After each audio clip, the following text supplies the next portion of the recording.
పరిశుద్ధ బైబిల్లో దేవుని వాక్యం రాయబడింది. నా కుమారుడా మీరు లేవు నా కిమ్ము అని దేవుని వాక్యములో రాయబడి ఉన్నది. దేవుడు అన్నిటికంటే దోషకరమైనది అది దేవుడు వ్యాధులని పరిశుద్ధ బైబిల్లో సేవిస్తుంది.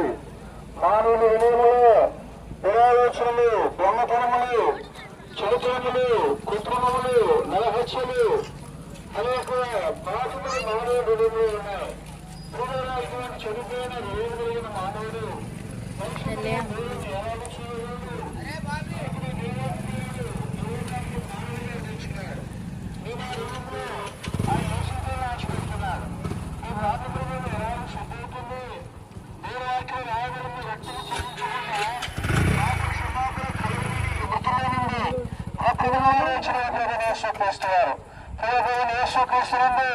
విశ్వాసముంచండి, అది మీరు ఇంట్లో గొప్ప రక్షణ.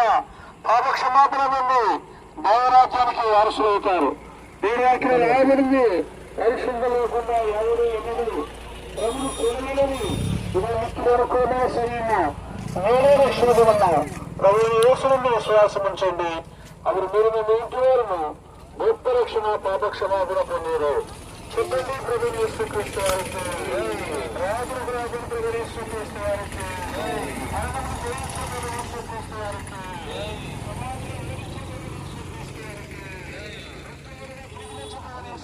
వారికి పాపము క్షమించే వారికి పాపము నీతిమంతులుగా చేసే యేసుక్రీస్తు వారికి హల్లెలూయా.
నా మాటని తన ప్రజలను శ్వాసముంచువాడు చేయగలవాడు. అలాగే తీర్పులోనికి రాక మన్నములో నుండి జీవులోనికి దాటున్నారని ప్రభు యేసుక్రీస్తు వారు సెలవిస్తా ఉన్నారు. దేవుడు లోకమును ఎంతో ప్రేమించను కాగా తన అద్వితీయ కుమారునిగా పుట్టినవాని విశ్వాసం నుంచి ప్రతిగా నశింపగా దేవుడు యేసుక్రీస్తు ప్రభువుగా ఈ లోకము కలగొహించలేను. కాబట్టి పరిశుద్ధ గ్రంథం బైబిల్ సెలవిస్తా ఉంది, పాపులను రక్షించుటకు క్రీస్తు యేసు ఈ లోకముకు వచ్చిన వాక్యము నమ్మదగినది, పూర్ణ అంగీకారమునకు యోగ్యమైనదని పరిశుద్ధ గ్రంథం బైబిల్ సెలవిస్తా ఉంది. కాబట్టి దేవుడు వాక్యం సెలవిస్తా ఉంది.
సిలువరి సిలువలో వేలాడే తన రాసము సిందించెదారలుగా కలువరి సిలువలో వేలాడే తన రాసము సిందించెదారలుగా చేతులలో తన కాళ్ళలో ముళ్ళ కిరీటము ధరించే చేతులలో తన కాళ్ళలో ముళ్ళ కిరీటము ధరించే యేసుని స్వీకరించు యేసుని స్వీకరించు